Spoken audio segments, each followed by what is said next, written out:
Hey, tourpreneurs, it's Mitch Bach, and just a quick note before we begin today's episode. Tourpreneur is currently sponsored by Google. We're thankful for their support of our community, and we are offering with them a completely free course helping you unlock the power and potential of Google's Things to Do program, which is specifically helping tour operators add their tours to Google in new ways that gives you new exposure and more direct bookings. To learn more, go to tourpreneur.com/Google. And as always, show notes, more resources, links to our newsletter, our business coaching community, and so much more are available on tourpreneur.com. Now to the episode.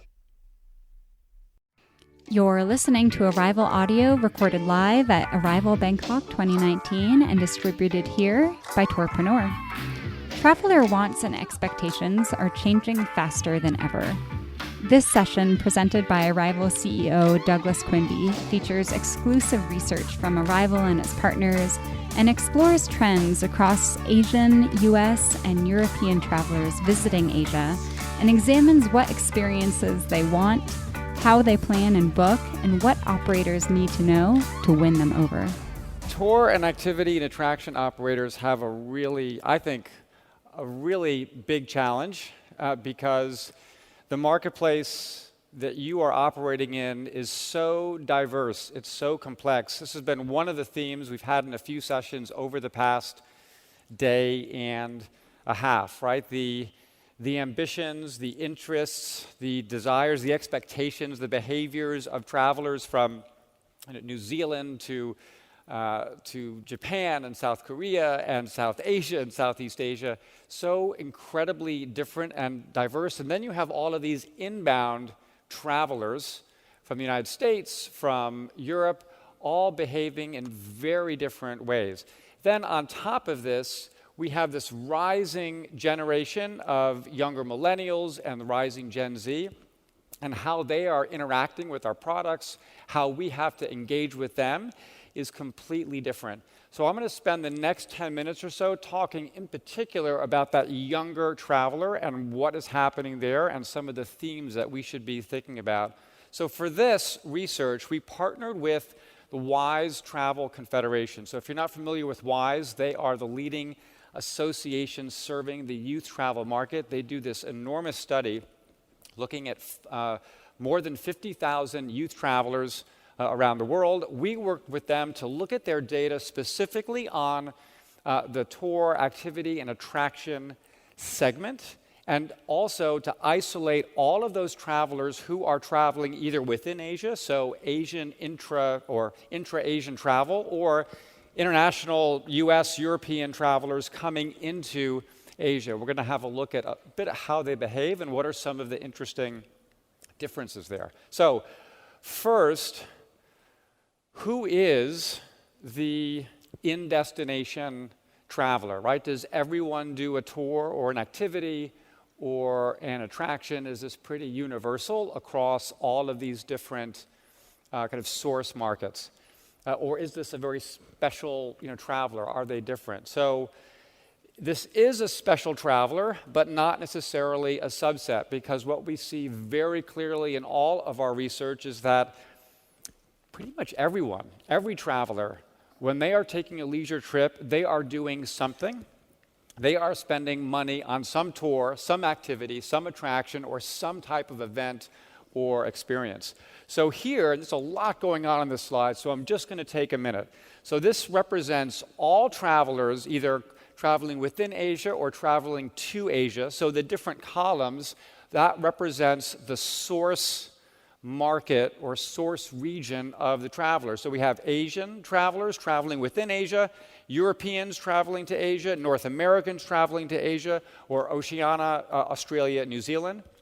Now there's some important differences here to highlight. So this is based on last trip within the past year. So you're going to see some pretty significant differences between that Asian traveler and all the other travelers.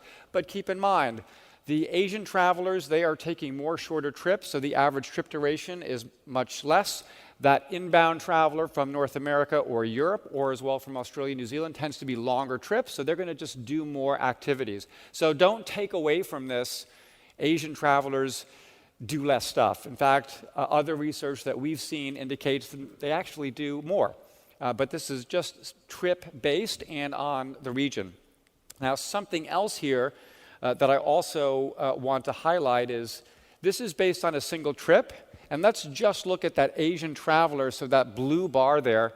So if you tally up all of the percentages from all of those columns, it's way over 100%. It's actually probably 300 or close to 400%. If you look at the inbound travelers from North America or Europe, it's going to be 600 or 700%. So again, you remember the statistic that I shared with you at the beginning yesterday. The average number of activities per trip is between 6 and 7. It's closer to 7.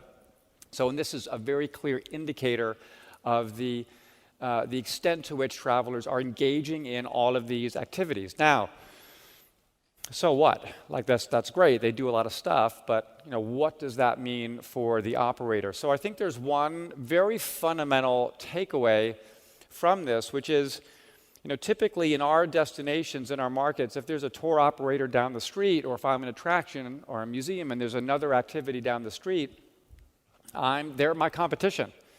We're all competing for the time of those travelers in market. But what's very clear here to me is that traveler who's going to go to the water park one day, they're going to go to the museum the next day, or a food tour the day after, and there's certainly untapped opportunity within destinations and among operators and attractions to actually partner and share their customers and generate mutual benefit from that. So another big theme that we have been talking about over the last couple of days, what exactly do travelers want? Tours, attractions, experiences, what is going on here? Do travelers really want to just go to a destination and hang out with locals? Or do they want to experience those classic attractions?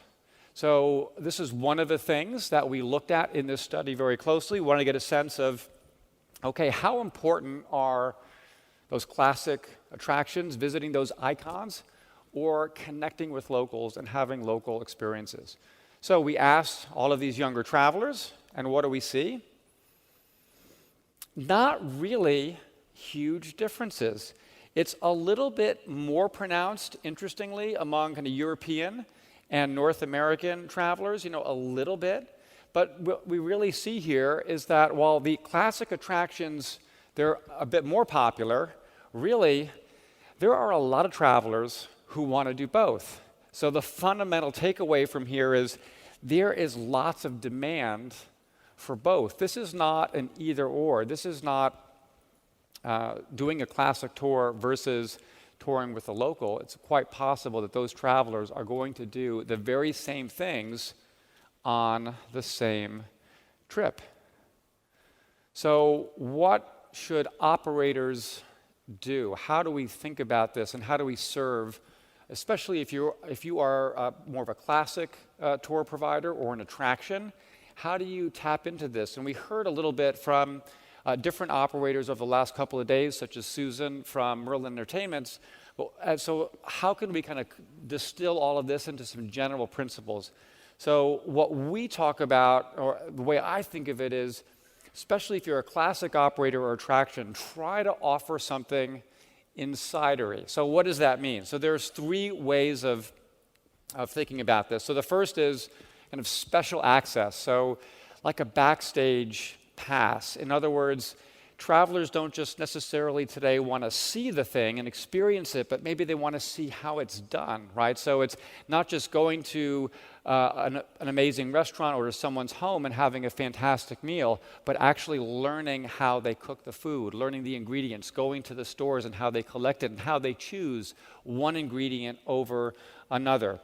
Something else is like creating something special, a special treat or something that's unique that they can only get from you, and also something that is sensory, that is physical, that immerses the traveler in the experience. It doesn't have to be culinary or alcohol or anything like that. It could be something physical like a takeaway or something that you smell or kind of touch. But travelers want to be immersed and connected within the experience.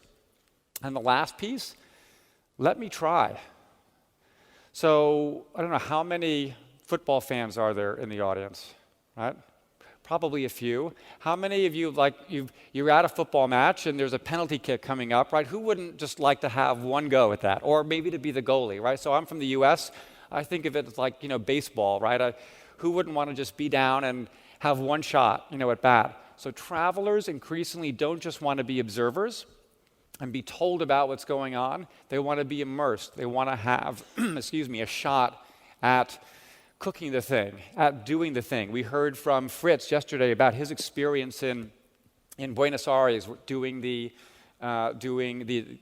tango class, I think the dance class, and how he was taken to a very special neighborhood where only locals would go, and he got through the course and had a chance to do that dance. Really quite an extraordinary experience. Now, so we spend this time, however, talking about these special local, insidery experiences, but I do just want to keep in mind lots of travelers still want the classic stuff. So the most popular stuff here is still tours and classic sites, landmarks, and attractions. And while we're talking a lot about traditional tour and attraction operators trying to become a little bit more experiential, local, insidery, just an interesting trend that I've observed. If you look at some of those peer-to-peer sites and look at Airbnb, increasingly they are creating tours and experiences that are actually tied very much to classic attractions. And I just pulled up the website from With Locals, which is a kind of locals peer-to-peer site, and I was looking at their experiences in Bangkok. And the first one that comes up is Bangkok's Must-Do Highlights tour, but it's with a local. So it's those classic attractions, but it is doing them in a slightly different way. So just like the traditional industry is going after the local experience, those new players are realizing, they're travelers. They still want to see the classic stuff. Anyone who's tried to go to the Royal Palace here over the last few days, you know exactly what I'm talking about. Okay, so we've talked about the experience and what travelers want. I want to spend just a couple of minutes looking at the planning and booking process. How are travelers thinking about these activities? What is their behavior around shopping and also around booking? And what are some changes that we can expect? So here we are going to look at first. This is all travelers, and I wanted to compare flights and accommodations and tours, and we're looking at kind of the method. So is it kind of on their computer, on their phone, and is it in person? And so you can just get a sense here in terms of online booking. Yeah, the tours sector is really a bit, behind in terms of online kind of booking. There's much more kind of offline or in-person booking. If we were to have attractions in here as well, we would see a similar dynamic, or even more offline. Still lots of in-person paper ticketing. Now let's look at this in a slightly different way. So here we're just looking at tours, and we're going to break this out by region, okay? And we're going to look at device, so computer, phone, and in person, right? So here you can see what this is, I think, the most interesting. So online is broadly, it's quite big, except look down at the bottom, in person and Asia. And remember, this is younger travelers. So that younger generation of travelers, much more likely in Asia to be booking on their phone or on their computer, much less likely to be booking in person. Very clear indication of where our marketplace is headed. Now, so what does this mean? What are some of the key takeaways from this? So the first, different travelers, different channels. And this is going to certainly be very clear for Asian travelers versus US and European travelers, especially those international inbound travelers. For them, it's a much bigger deal. It's a more complex purchase. They're markets they may not be as familiar with. You're going to see a lot more offline and a much more kind of complex journey from planning to booking. Asian travelers increasingly, especially those younger travelers, much more likely to be booking on their phones. The second, we are going to see a lot more advanced bookings. You might, and I know this might be a little bit surprising because we've been hearing over the past couple of days, here's last minute. But it's not quite last minute. We are going to see more advanced bookings, but not like you'd expect. I know everyone would love to have more advanced bookings 2-3 weeks out or even months out so you can do your capacity planning. But what's really going to happen, driven by mobile, is the real jump in advanced bookings is going to be within that very close-in window. So it's going to be a day before, 2 days before, really 1 to 7 days in advance. This is where the major growth is going to be coming from in terms of that demand, where those bookings are, when they are going to be happening. So what to do about this? And there's some pretty obvious things. So the first, shorten your advance purchase minimum as much as possible. I know this is very challenging for certain types of operators. If you're contracting with lots of vendors that may not want to be as flexible in their own cancellation policies, but this is very important. As much as you can shorten that window, it's going to open you up to so much more demand. And the last piece, mobile, and in case I wasn't clear about that, I think mobile is really pretty important. Not just that it's bookable, but all the ways in which your travelers are engaging and planning, whether it's through super apps, through search engine optimization, through advertising, it's always mobile first.